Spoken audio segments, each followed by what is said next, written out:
Welcome to the Why Not podcast with me, Chrissy Hawkins.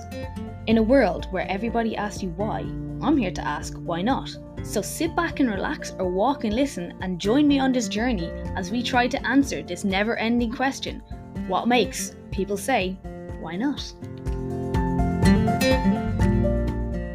Hello, one and all. Welcome back. Happy New Year. We are into our first episode of 2023. So that's mad, isn't it? That we are actually already in the new year. I don't know about you guys, but I think the whole Christmas period flew in. It never actually felt like Christmas. And then suddenly it was New Year's. And now everything is semi back to normal. I don't know. Have you started some New Year's resolutions? Have you already broken the New Year's resolutions? Who cares? Anyway, most people do actually quit their New Year's resolutions very quickly because I suppose they don't really plan how they're going to do it. And they try and go gung-ho and then it becomes too difficult. Or it's harder than they thought it would be to start and they give up. And that could be anything. I'm not necessarily talking about fitness. And anyway, I'm not here for a lecture on New Year's resolutions. I have made many over the years. Do not know how many I've stuck to. Probably none. So I'm there with you. However, if you do have New Year's resolutions, now's your time to plan how you're going to stick to it. And hopefully it is something you enjoy as well and you're not just doing it because you feel like you have to. After that weird and wonderful introduction, welcome back to Why Not. I am obviously Chrissy, for those of you who don't remember.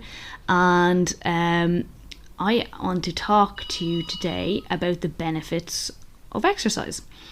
So, you're probably thinking right now, yes, I know the benefits of exercise. I can feel better, feel more energized. I can maybe sleep better. It's good for heart. It's good for this, that, and the other. You've heard them all before. You've had, I don't know how many fitness things you've listened to or seen on the telly, or RT's latest fitness person who's been on, or God knows what other channel, telling you that these are your benefits. Or you've had the doctor who's the current favourite doctor of the television saying the same thing. It's great, do it, it'll make you feel better, you'll love life, things will be great. And you go, yeah, but I hate it, so why would I bother doing it? I've tried it before, don't like it. And I think that's a lot of the reason why people don't want to do it, even though they know it'll help them and it'll make their life easier. They can't. It's easy to say that, but we're not putting into perspective why we really want to exercise.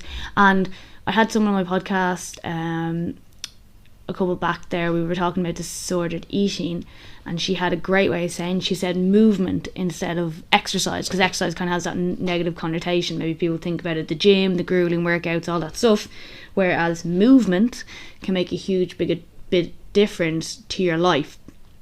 And that, I think, is a great way of saying it. So this is what I'm trying to talk. I'm not talking about your mad gym sessions. I'm not talking about home workouts. I'm not talking about that. I'm talking about movement. I'm talking about walking, Pilates, yoga. Well, Pilates and yoga can be quite hard as well. But, these ones that people maybe would more often associate with being quote unquote easier. And I'm going to take it from a different angle, not just saying there is obviously so many physiological benefits and also mental benefits that you get from taking part in some sort of movement or exercise and stuff like that. But I'm not going to kind of go with them because you've heard them all before, and if they resonate with you, you might have started working. And this time I'm going to go for something that's slightly different that you may not have thought of before. Okay, so firstly, I want to talk about grounding. Now, this is going to sound very woo-woo and very silly, but it has been shown to be something that helps people kind of come back to reality. You spend so much time in front of screens and kind of locked away from reality. This has been shown it can be really good for you to calm you, make you feel better, make you feel like part of the world again instead of away and a part of this social media life. And the way we ground is literally going out and feeling the ground, or going out in the fresh air, experiencing nature, And you can do this while exercising. It's one of the ways of getting it. And again, obviously, if you go to a gym, you're probably not going to be grounding very much unless you're falling on the floor of the gym. But like going for a walk, going for a hike, even going for a run outside, these will all see you in nature. It'll bring you back to yourself. You can feel the fresh air, you can touch the grass, you can slip on the ice, all that stuff that is real. And I'm not very good at explaining this, but I do think it is a benefit of exercise, and that's why stuff like even just getting out for a walk can be great. Also, it is said quite a bit as well with our circadian rhythm, we need to get out an actual real light exposure during the day, ideally first thing in the morning if you can, and that way your body kind of knows, alright, the day is set up. Because if you listen to my episode, I think it's Tom Coleman, we talked about this as well, that again, the screens have this artificial light, so it's kind of messing with our circadian rhythm in that way that it our brain thinks that it's like daytime all the time, and then that makes it harder for your brain to switch off when you're going to bed. Whereas if you go out in like natural light and get some actual sunshine, your body goes, that's the real one, kind of, to an extent, and can help you later on relaxing in the evening, and can help you sleep better and not have to scull 5 coffees a day, which the caffeine will stay in your system and make you sleep badly, and the cycle continues. So that's one anyway. So bit of a weird one. I know you're probably thinking, whatever, Chrissy, maybe I didn't explain it right, but also look it up and see how that can help you. Now, here's one as well that I think people never think about and they just completely take for granted, is it's a great way to socialise. I don't know, some people maybe are struggling socially after the COVID and all that, and maybe having some social anxiety and finding it harder to get out to people and things like that, or maybe you feel isolated now because you haven't been reaching out to people and you don't know how to find ways to mix with people. And again, exercise or movement can be a great way. There's so many different things. Like if you join a gym class, ideally if you join a gym class, something new, if you join a beginner's class, you're going to be with a lot of people in the same boat as you. You might find a lot of people the same age as you, which you have lots of things to chat about. I find as well in my gym, a lot of people over time, they're the same people come to the same classes, so they become friends with each other, and then they look forward to seeing each other all the time, and they check in with each other, and they have chats after class, they have chats before class, they have chats during the class, and they all met through the gym. They don't know each other from before. And this is why as well I think it's very important to get like a gym that suits you. So for instance, if you are intimidated by big gyms, join a smaller gym, and a smaller gym class where everything's a bit more personal and everybody knows everyone. Because if you go to say some of the big commercial gyms, you will have big classes full of people, different instructors, different people every day. You don't know, you might see the same person the odd time, you might not. Whereas if you're in one of the smaller kind of semi-private gyms or private gyms in a small group setting, you're going to end up meeting people at the same time all the time. You will have nearly always the same instructors or coaches, if not the same. And then you will get to know the people in your group. And even if you're doing a small group, not a class, you can get to know them people too. And I've seen people of all ages become friends because they've worked together, and then maybe they jump into our classes when they're not doing their small group training, and they're like, oh, hey, and you group them together, and they're great, happy to see each other. So that is a thing that I think we take for granted when it comes to training. Obviously, if you are training alone like me, or I don't like talking to people when I train, I run alone, all this, it won't really work for you. But if you are going to train on your own and you have a friend who wants to come with you, that is social. You can help each other training, you can give each other tips, or you can spot each other, you can talk about each other's days. Again, more social. Again, this doesn't have to take part in a gym. There are so many like sports clubs. You can join a football team, a tag rugby, anything like that. A lot of these things aren't highly competitive. You can join a very easy Sunday league type team. Then we have the likes of running clubs, triathlon clubs, walking clubs. There's literally something for every level. and these people meet up and they've one thing in common. They're going to go do whatever exercise they're doing, and they hang out and they see their friends. And you know, if you're nervous about joining a class or something, see if a friend will join with you. And if not, I'm very, very surprised if you didn't find someone who is similar age group, similar life status, similar something they have in common. And if anything, the one thing to get you talking is, oh, what made you join here? What do you do? It's a very easy in, and then you get to know them, and then you find out more about them, and then you have friends and you keep coming back. So that is a benefit. And as I said, especially if you find it hard at the moment to get out and socialise, maybe you're at an age where a lot of people, I find now my age, a lot of people are either kind of moving out, or they're moving to different places, or they're like having children and settling down and all this stuff, so you don't really see people so much in the traditional pub sense. Not that I want to be going to the pub all the time, but by going to things where we have joining a hobby that I enjoy, you'll find people with similar interests. If anything, it's just a hobby. So, you know, it doesn't necessarily have to be that you are best friends, but you have the hobby in common, so it's something to talk about. And another one I would like to talk about is, like, it really helps your self-confidence. And this might seem really strange if you're someone who bops in and out and kind of makes a bit of progress and leaves, and, you know, have been kind of all over the place when it comes to, say, training or whatever. You mightn't be like, how? I never really did. But I say this can come from anything, like, so it doesn't necessarily, as I said, have to be exercise. But when it comes to exercise, this could be a case of you being a little more flexible in a yoga pose that you never thought you'd manage to do, or you running 5k fully without stopping, or lifting a weight that you never thought you could do, or doing the extra reps you never thought you. All these things give you a sense of enormous achievement. Like, you feel great because you're like, I told myself I'd never do this. I've seen this happen to people in the gym. I've seen them like, you go do that, and they're just so like proud of themselves because they didn't think it would ever be something that they could do. And that translates over time. So the more you do these things, the more you'll believe in yourself in other areas.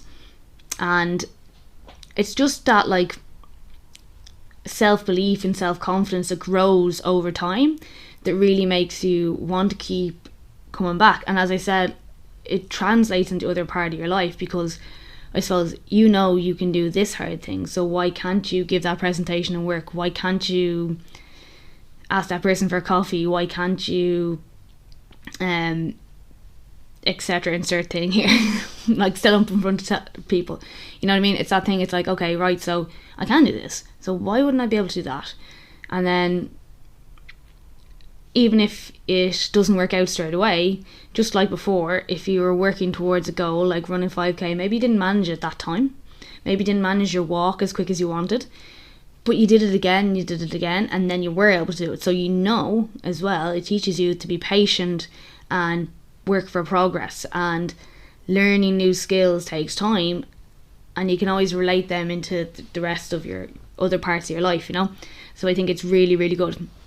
And on top of that as well is, right, this is a bit of a, I suppose, in a different angle to it, but if you don't like doing stuff or doing a certain thing, say for instance, I don't really like doing running, but I do run once a week because it's hard. I've also signed up for a half marathon again because I'm an idiot, but you do it because it's hard, and then when you have to go do other difficult things, it makes it easier. So sometimes you may not particularly enjoy it, but maybe even like you do enjoy training, for instance, but there's certain parts of training you don't like, or there's an exercise you hate doing, but you still do it because it's in the program or you're told to do it, and you just hate it every time.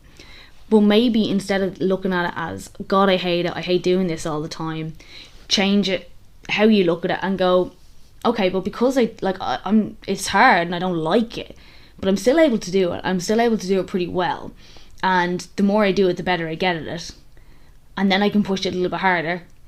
But then, like, say, for instance, again, if I come up against another challenge in my life, I know I've pushed through things that are difficult and that I don't like before, so I can push through this. You know, if you have some social anxiety, you can be like, I can do this without having a drink. If I can deadlift my body weight, I can easily talk to people, make small conversation and things like that. Like, it's very small when you think about it, but if you can relate that back to your life a lot more, it'll make it easier when you relate it into other parts of your life. So I suppose, I do want to talk, like, the reason I wanted to kind of talk about these elements of it, because as I said, we always hear the health benefits, and that's fine, and everyone knows the health benefits, yet they sit on the couch and ignore it because they don't see how it'll benefit them now. And some of the health benefits, you have to wait for some of them anyway. Like, if you want to get muscular or strong, it takes time and you have to put the effort in, and if you're not willing to put the effort in, you won't get the results you want. So that's one thing. And then also, like, some of these benefits to keeping active will translate into your old age. So obviously you're 20, 30, even 40, you're probably not thinking about it. But when you are 60, 70, 80, and it's the difference between you comfortably getting in and out of a chair, or, being able to go for the walk and still keep like a decent pace of what you would consider a decent pace, or versus having to be helped around to do everything, they're the times that, like, these are the foundations you build now. And it's very hard to think about that now because you're like, well, that's ages away. But also, if you're in your 30s or 40s, 20 years ago is ages away, or maybe it feels like it was yesterday. So before you know it, you could be there.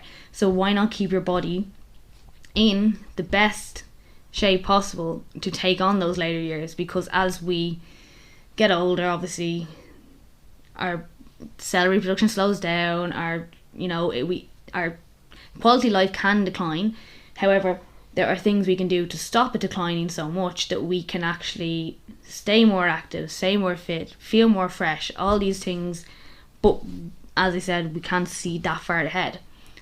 So it is worth taking these things on and having these other benefits that we think of, like making friends and feeling really like confident about yourself, and being able to take on the world and feeling at one with nature. These are all other benefits that we can take into account when we are looking at what we want to do.